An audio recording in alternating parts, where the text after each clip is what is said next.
मानुष होय के ना मुआ, मुआ सो डांगर ढोर। एक जीव ठौर ना लागा, भया सो हाथी घोर। नमस्कार दोस्तों, मैं अविनाश दास रेशनल कबीर यूट्यूब चैनल में आप सबका हार्दिक स्वागत करता हूं। साथियों, यदि चैनल को सब्सक्राइब नहीं किए हैं तो सब्सक्राइब जरूर करें, शेयर करके अपने सभी ग्रुपों में सभी मित्रों तक पहुंचाएं, बेल आइकन को प्रेस करें, ऑल नोटिफिकेशन ऑन रखें ताकि हर नया अपडेट आप तक पहुंच सके। कमेंट जरूर लिखें दोस्तों और लाइक भी करें। इतना सारा काम करना है मित्र दोस्ती निभाने के लिए। तो मैंने जो है आपके सामने एक साखी बोली है सतगुरु कबीर साहब का, उसी साखी पर थोड़ी चर्चा करूंगा दोस्तों। फिर मनुस्मृति के क्रम से जो हम अध्ययन कर रहे हैं तो अपने प्रसंग पर फिर आएंगे। सतगुरु कबीर साहब ने कहा, मानुष होय के ना मुआ, मुआ सो डांगर ढोर। एक और जीव ठौर न लागा, भया सो हाथी घोर।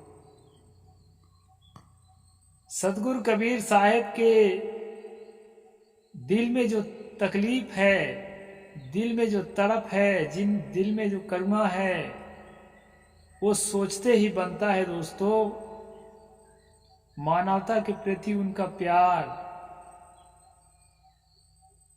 सतगुरु कबीर साहब अन्य जगह ये भी कहते हैं कि मानवीय मूल्यों का हनन देख करके, मानवता के साथ अपराध करते हुए देख करके मुझे रोना आ जाता है। सतगुरु ने कहा है, सुखिया सब संसार है, खावे सोवे, दुखिया दास कबीर है, जागे रोवे। तो दोस्तों, सतगुरु को बहुत पीड़ा थी समाज के दुख को देख करके, और उस पीड़ा को व्यक्त करने के लिए ही यह शब्द उन्होंने कहा कि मानुष हो के ना मुआ। ये जो लोग पैदा होते हैं मनुष्य की तरह दिखते हैं ना, ये मनुष्य बनकर के नहीं मरते हैं, डांगर ढोर बनकर के, आवारा पशु बनकर के मरते हैं। आवारा पशु जानते हैं, सड़कों के किनारे पगुराते रहते हैं। कभी कोई गाड़ी आई तो रगड़ देती है, कभी कोई आदमी आया किसी, अब उनको भूख लगी है तो क्या जानते हैं क्या घास है, क्या खेत की फसल है, चरने लगे। कोई आया डंडा लेकर धड़ाधड़ पिटाई कर दिया। कोई हिंसक पशु आया, मार करके अपना खुराक बना लिया। तो दोस्तों, उन जानवरों के लिए सतगुरु कबीर साहब ने ये बात नहीं कही है, ये बात हम लोगों के लिए कही है कि हमारी जिंदगी आवारा पशुओं की तरह हो गई है। मनुष्य की तरह पैदा होते हैं लेकिन मनुष्य की तरह जीवन नहीं जी पाते, मनुष्य की तरह मर नहीं पाते, आवारा पशुओं की तरह मरते हैं। एक और जीव ठौर में लागा, भया सो हाथी घोर। ठौर ठिकाना किसी का हम नहीं लगा पा रहे हैं, चाहते हुए भी, प्रयास करते हुए भी सही ठौर में, मनुष्यता की भागीदारी में, मनुष्यता की पंक्ति में लाकर खड़ा नहीं कर पा रहे हैं। कैसी भयानक दुर्गति रही होगी, कैसी भयानक दशा रही होगी, जिसको देख करके सतगुरु के करुण हृदय से ये शब्द फूटते रहे होंगे। इस पर आप विचार करिए दोस्तों। सतगुरु ने कहा, भया सो हाथी घोर। हाथी और घोड़े की तरह जीवन जी रहे हैं। हाथी और घोड़े के पीठ पर चाहो जितना ला दो, वो चू नहीं करने वाले हैं। चारा दो तो दो, भूसा दो तो दो, नहीं दो तो जब तक प्राण पखेरु नहीं उड़े हैं तब तक जहां ले जाओगे मार मार के तहां तक वो जाएंगे। कहा भी है यथा यथा पशूनाम अश्वः तथा नरानाम शूद्रः। जिस प्रकार पशुओं में घोड़ा है, ठीक उसी प्रकार जो है मनुष्यों में शूद्र है। इस प्रकार दोस्तों सतगुरु कबीर साहब के जमाने में हाथी घोड़े की तरह, गधा खच्चर की तरह मनुष्यों को साथ बर्ताव किया जाता था, खरीदा जाता था, बेचा जाता था। ये सब को देख करके सतगुरु का करुण हृदय पिघल जाता रहा। सतगुरु के और पहले क्या होता था वो और भयंकर स्थिति रही दोस्तों। सतगुरु तो थोड़ा चरम स्थिति से थोड़ा नीचे उतरी हुई स्थिति में थे, समझ लीजिए। क्योंकि जब इस्लामिक सल्तनत आया, गुलाम वंश, तुगलक वंश, लोधी वंश, तो हिंदू राष्ट्र जब ढीला पड़ गया, उनके अधीन हो गया, थोड़ी सी राहत मिल चुकी थी।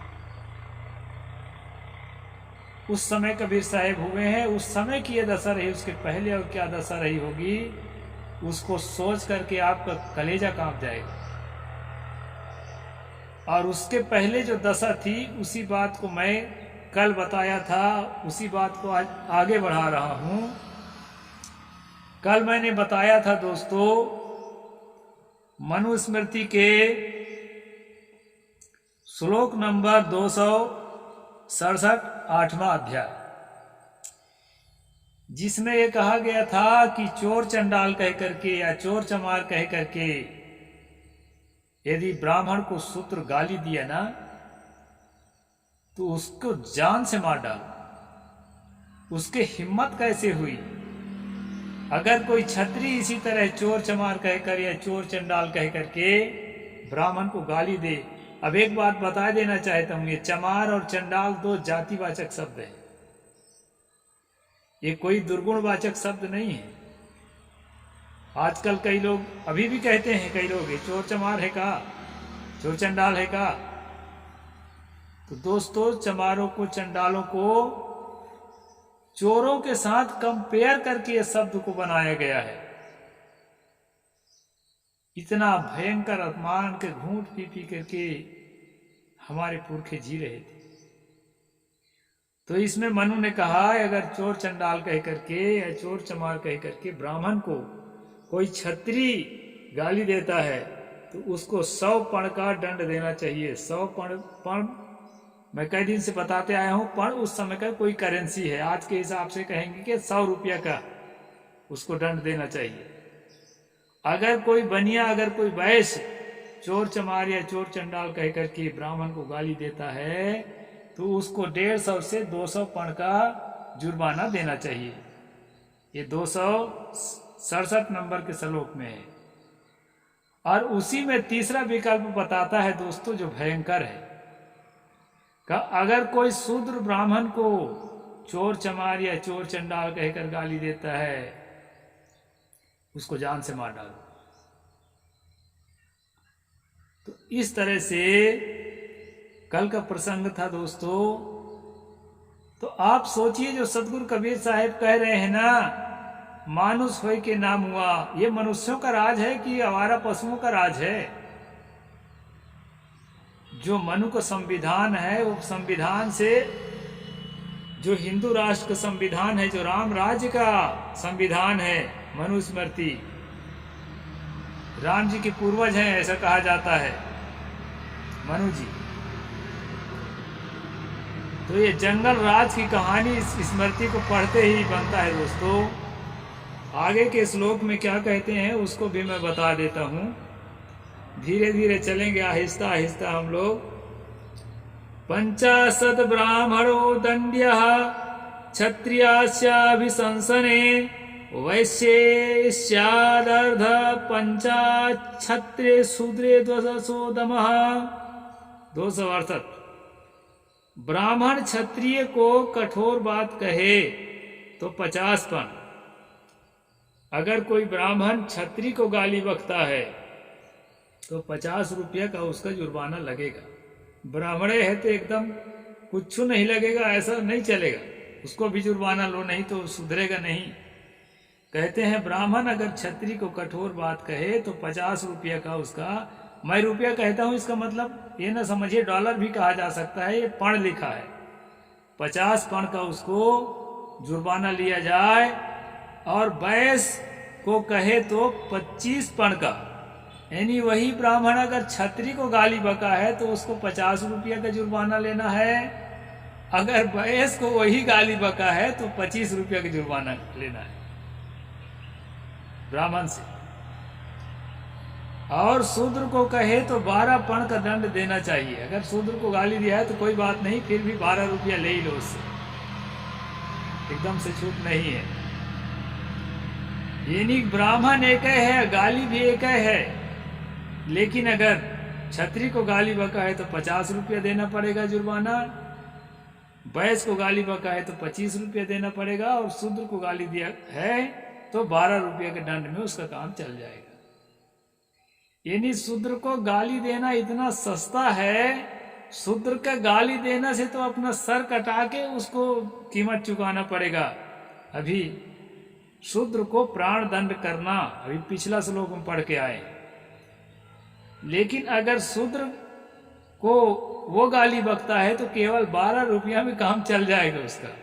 कोर्ट में जाए तो 12 रुपये दक्षिणा कटा के अपना रसीद कटा ले,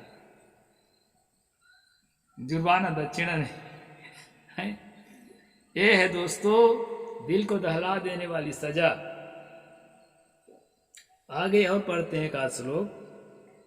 संवर्णे जुदाति दुजाति नाम द्वादश एव व्यतिक्रमे वादेश्य वचनीयेषु तदेव द्विगुणं भवेत। ब्राह्मण, क्षत्रिय और वैश्य इन तीनों वर्णों में सजातियों में यदि परस्पर एक दूसरे को कटु शब्द कहें तो 12 पण, और अवाच्य वचन बोले तो पूर्वोक्त दंड का दुगना देना चाहिए। अगर एक के जाति में झगड़ा हुआ है तो गाली वाली बके है ना, तो 12 रुपया का जुर्माना में काम चल जाएगा, उसके लिए ज्यादा दंड नहीं रखा गया है। क्षत्रिय को क्षत्रिय गाली बका है, ब्राह्मण को ब्राह्मण गाली बका है, बनिया को बनिया गाली, एक ही जाति में अगर गाली गलौज हो गया है तो 12 रुपये का दक्षिणा वो जुर्माना में उसको छोड़ दिया जाएगा। ये जो यहाँ पर जो है लोग लिखे हैं दोस्तों, एक जातिर दुजातीयस्तु वाचा दारुणया क्षिपन जिभ्याया प्रयोच्याच्छे जघन्य प्रभो ही सहा। अब तीनों जाति को बता दिए तो शूद्र को क्यों छोड़ेगा, उसके लिए क्या नियम है वो भी सुन लीजिए। शूद्र यदि ब्राह्मण, क्षत्रिय और वैश्य को पापी आदि क्रूर वचन कहे तो उसे जिह्वा छेदन का दंड देना चाहिए, क्योंकि उसकी उत्पत्ति जघन्य स्थान से है। कई लोग कहते हैं ना गंगा जी की उत्पत्ति परमात्मा के पैरों से हुई है और शूद्रों की उत्पत्ति परमात्मा के पैरों से हुई है, इसलिए शूद्र भी परम पवित्र है। जैसे मनु के पहला अध्याय में उत्पत्ति प्रकरण में बताया गया था कि शूद्र पैरों से उत्पन्न हुआ है, वैश्य जंघा से उत्पन्न हुआ है, क्षत्रिय भुजा से उत्पन्न हुआ है, ब्राह्मण मुख से उत्पन्न हुआ है, ऐसा बताए थे ना। नहीं देखे होंगे तो पिछला स्ट्रीम भी देखा करिए दोस्तों, मैं पूरा मनुस्मृति पर लाइन से किया हूँ। कोई रोचक नहीं है तो उसके व्यू कम बने हैं, उसमें मत सोचिए, लाइन से समझना है। तो हम भी व्यू का परवाह नहीं करते कि इसमें देखने वाले बढ़ेंगे कि घटेंगे, लाइन से बताना है। हाँ भाई, एक ही बात को बहुत ज्यादा रिपीट किया है, वहां पर मैंने कुछ श्लोक छोड़ दिया है। तो इस प्रकार से दोस्तों यहां पर क्या बताया है कि शूद्र का जन्म जो है जघन्य स्थान से हुआ है, घृणित स्थान से हुआ है, पैरों से हुआ है। यहाँ पवित्र स्थान से हुआ है नहीं कह रहा है, एकदम स्पष्ट कर रहा है, जघन्यो प्रभवो ही सहा, वह जघन्य से प्रभाव यानी उत्पन्न हुआ है। तो यहाँ कहते हैं जघन्य से उत्पन्न होने वाला जो शूद्र है, यदि वह ऊपर के 3 वर्णों को गाली बका है अगर ब्राह्मण को गाली बका है, चोर चमार या चोर चंडाल का है तो उसको जाने से मार दो। लेकिन जो है अगर अन्य वर्णों को गाली बका है और पापी आदि क्रूर वचन कहा है तो उसके जिह्वा छेदन कर दो, जिह्वा काट दो, ताकि वो आज के बाद गाली तो गाली है, कुछ बोल ही न सके, कुछ खा ही न सके, जिंदगी खत्म। कई लोग जो दोस्तों जिह्वा छेदन में मर जाते। एक तो फिल्म देख रहा था मैं, उस फिल्म में एक लड़का जो है ओम नमः शिवाय कहने लगा था, तो उसके कारण जब ब्राह्मणों ने घेर करके उसकी जिह्वा काटा तो वो मर ही गया, ज्यादा ब्लडिंग होने से। थोड़े देर है करके जिंदा रहा, फिर मर गया। तो फिल्म वाले ने अच्छा फिल्माया है। तो मेरे कहने का मतलब है दोस्तों, अपराध तो नहीं करना चाहिए। किसी को गाली बकना अच्छा है, इस बात का मैं बिल्कुल भी समर्थक नहीं हूं। किसी को कोई गाली न बके, ब्राह्मण भी क्यों गाली बके किसी को। भाई मेरे को केवल 12 रुपये तो लगना है तो क्या है, दे दूंगा, पैसा तो है, ये है, बक लेता हूं गाली। अगर ऐसा सोचता है तो ब्राह्मण भी गलत सोच रहा है। आज तो खैर ऐसा नहीं है कि 12 रुपये में बच जाए। आजकल जो है गाली गलौज का जो 107-16 लगेगा धारा, तो उसको मुकदमा चलेगा ही, अंदर भी हो सकता है। और ST एट्रोसिटी एक्ट क्या कहते हैं, वो भी लग सकता है उसको। तो आज तो कानून पुख्ता है, लेकिन उस समय का कानून जो है, जो ढीला कानून है, जो लोग कहते हैं ना ये आरक्षण से जी रहे हो, कितना आरक्षण हजारों वर्षों से झेले हो कि किसी को गाली भी दिए ना तो 12 रुपये में बच जाते थे। और दूसरा आदमी को अगर गाली दिया है तो उसको अपने सिर कटा के गाली के चुकाना पड़ता था कीमत। तो ये हिंदू राष्ट्र या राम राज की जो संविधान है दोस्तों, वो है मनुस्मृति। तो यहाँ बताया है कि जिह्वा, यदि ब्राह्मण क्षत्रिय वैश्य को पापी आदि क्रूर वचन बोला है तो उसकी जिह्वा काट दो। इस प्रकार से ये 8वां अध्याय का दंड प्रकरण चल रहा है दोस्तों। आगे का श्लोक मैं कल बताऊंगा। आज यहीं पर पूरा करते हैं। जय भारत, साहेब बंदगी, जय जोहार, जय भीम।